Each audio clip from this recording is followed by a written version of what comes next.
Salut la famille. Alors dans cette vidéo, je vous propose de vous partager mon expérience que j'ai eue sur l'alimentation des porcs. Alors il faut savoir déjà que la croissance ou la réussite de votre élevage porcin ne dépend pas juste de la race de vos porcs ou alors juste de l'alimentation ou des formules alimentaires. Parce que beaucoup me contactent et me demandent je veux une formule alimentaire. Ce n'est pas juste ça qui favorise la croissance ou la bonne santé de vos animaux.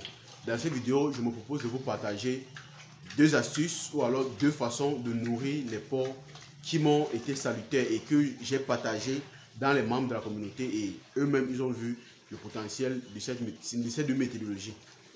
Moi c'est Simon Alex Clovis, jeune entrepreneur agropastoral, éleveur de porcs, de volailles locales, de lapins. Sur cette chaîne, nous partageons des astuces comme celle-ci pour que vous aussi vous puissiez mieux faire les choses et ne plus passer par les erreurs par lesquelles nous sommes passés lorsque nous débutions dans notre élevage.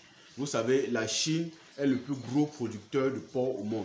Et c'est parce qu'eux, ils ont maîtrisé plein de choses que nous aussi, nous n'avons pas encore pu maîtriser. Alors, je vous partage des astuces comme celle-ci pour qu'ensemble, on puisse émerger, grandir et devenir plus compétitif sur le marché. Alors, déjà, pour nourrir les porcs, il y a deux façons de les nourrir. Soit à sec, soit mouillé. Alors, même si vous avez une mauvaise alimentation, si vous concordez mieux l'alimentation à la croissance de vos porcs, si vous concordez mieux l'alimentation à la circonstance dont vous nourrissez vos porcs, ça va mieux favoriser leur croissance. Alors, je vais débuter par l'alimentation mouillée. Pour nourrir vos porcs, il y a des conditions qui peuvent réunir le fait de nourrir vos porcs mouillés ou à sec. Alors, ici, je parle d'abord de l'alimentation mouillée. Alors, quand est-ce nourrir vos porcs avec l'aliment mouillé? Lorsque vous avez par exemple une loge dans laquelle il y a plusieurs porcs, je veux prendre l'exemple des loges d'engraissement par exemple. Si vous avez par exemple 50 porcelets en engraissement dans une loge et que vous voulez les nourrir mouillés, il faudrait absolument que les porcelets puissent accéder au mangeoire au même moment. Il faudrait absolument que les porcelets puissent accéder au mangeoire au même moment. Il faudrait que déjà le fait de nourrir mouillé va favoriser la consommation d'aliments et réduire les risques que les compétitions soient plus rudes. Parce que quand l'aliment est mouillé, tout le monde va manger au même moment. Et si vous avez fait les manger de telle manière que tout le monde peut accéder à l'aliment au même moment, ça diminue déjà les compétitions. Ça favorise la consommation rapide d'aliments. Ça fait qu'en 30 minutes, 15 minutes, 30 minutes maxi, vous allez avoir la consommation seuil de vos animaux. Parce que quand vous exagérez la quantité d'aliments qu'ils doivent consommer, vous allez vous rendre compte que pratiquement 3 heures de temps après, ils ont toujours l'aliment. Et là, c'est pour dire que vous avez dépassé carrément les seuils.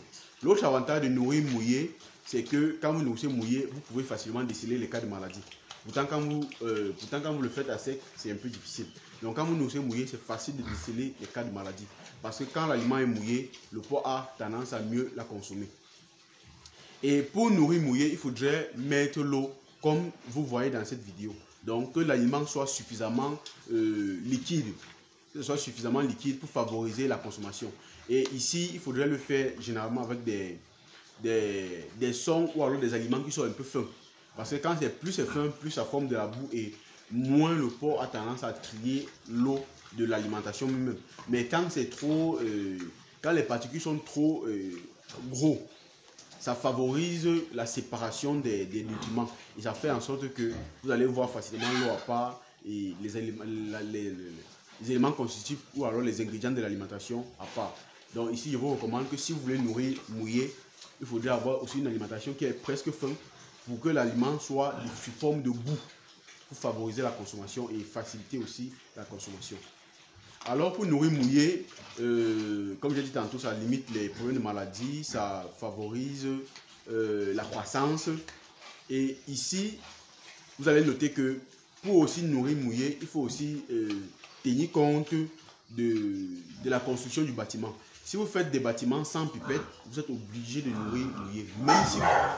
Même si vous allez mettre l'eau à côté, c'est obligatoire. C'est obligatoire que lorsque vous voulez nourrir mouillé, vous mettez l'eau suffisamment et vous mettez un peu de l'eau à côté. Là, ça favorise la consommation et ça limite les déjections dans les aliments. Parce que vous allez voir des gens qui nourrissent à sec et qui donnent une petite quantité d'eau. Ça fait que l'animal consomme cet aliment et va déjecter dans l'eau et finalement, il ne consomme pas d'eau. Ce qui fait que la digestion de cet aliment qu'il a consommé, comme elle est à sec, il y a moins d'eau, il la digère moins. Alors, venons maintenant dans le cadre de nourrir les porcs à sec. À quel moment ou quelles sont les conditions à réunir pour nourrir vos porcs à sec? Pour nourrir vos porcs à sec, déjà, premièrement, il faudrait absolument qu'il y ait des pipettes dans votre ferme. Et quand il dit pipettes, ça veut dire qu'il faudrait qu'il y ait des pipettes à portée de vos porcs avec toujours de l'eau à leur disposition. Si vous avez des pipettes et que vous les nourrissez, si vous n'avez pas de pipettes et que vous les nourrissez à sec, ça va vraiment beaucoup empiéter sur la qualité de la consommation de l'aliment et aussi empiéter sur la qualité de la croissance de vos porcs. Donc, je vous exhorte vivement que lorsque vous les nourrissez à sec, que vous nourrissez avec des pipettes à l'appui. Si aussi notre méthodologie, c'est que vous pouvez nourrir à sec et avoir des mangeoires comme ceci, que vous avez la possibilité de mettre l'aliment et que l'aliment soit dans un cadre restreint qui va vous permettre de gagner cette qualité d'aliment-là. Et là aussi, il faudrait que les porcs soient pas nombreux dans les loges, donc peut-être 2-3 maximum, 2, 3, 4, 5 maximum. Même 5, c'est déjà beaucoup. Quand vous nourrissez les porcs à sec, vous mettez à 5 porcs, ça fait qu'ils éparpillent l'aliment partout. Et lorsque c'est surtout à même le sol et ils déjettent à l'intérieur, ils viennent à l'intérieur, ils se couchent dessus, ça fermente l'alimentation et finalement ils ne consomment pas vraiment. La méthodologie que je vais vous apporter ici, qui va pouvoir vraiment vous faciliter la tâche, c'est de pouvoir faire des mangeoires automatiques, comme celle-ci là. Ces mangeoires vont vous permettre de pouvoir vraiment économiser en alimentation, économiser en temps et vous favoriser en termes de croissance d'aliments parce que ça va garder la même valeur nutritive des aliments. Quand je dis même valeur nutritive, ça veut dire que l'aliment ne sera pas moisi. L'aliment ne va descendre que si celle qui est en bas de la mangeoire est consommée et ça va comme ça favoriser la consommation d'aliments sains. Et là, si vous avez les pipettes ou si vous avez des abreuvoirs, il faudra aussi, si vous avez des pipettes, c'est mieux, mais si vous avez des abreuvoirs, il faudra aussi prendre le temps régulièrement de pouvoir changer les eaux. Donc, les mangeoires automatiques aussi sont bien pour nourrir à sec, mais il faudrait toujours à l'appui des pipettes.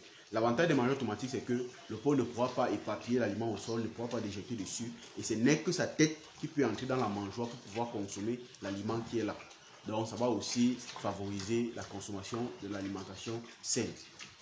Donc voici comme ça les mangeoires que nous fabriquons ici et si vous en avez besoin, passez vos commandes afin que nous puissions vous apporter cette solution de facilité qui pourra vous réduire le temps que vous pouvez mettre à la ferme. Parce qu'avec les mangeoires automatiques, vous pouvez juste remplir les mangeoires et faire pratiquement 2-3 jours sans passer à la ferme ou alors sans les nourrir, tout simplement en venant vérifier leur état et la consommation de l'aliment. Avec les pipettes à l'appui, vous êtes vraiment libre. Vous pouvez juste venir faire des petits contrôles. Et si vous avez des porchers à la ferme, ça va vraiment les réduire la tâche au travail. Et aussi réduire le salaire que vous pouvez les payer parce que ça va vraiment faciliter les choses. Alors, les bonnes mangeoires sont des mangeoires qui peuvent peser jusqu'à 50, 60, 80 kg, 100 kg. Parce que le poids a une terrible force. Et lorsqu'il a tellement de force, il peut la bousculer comme de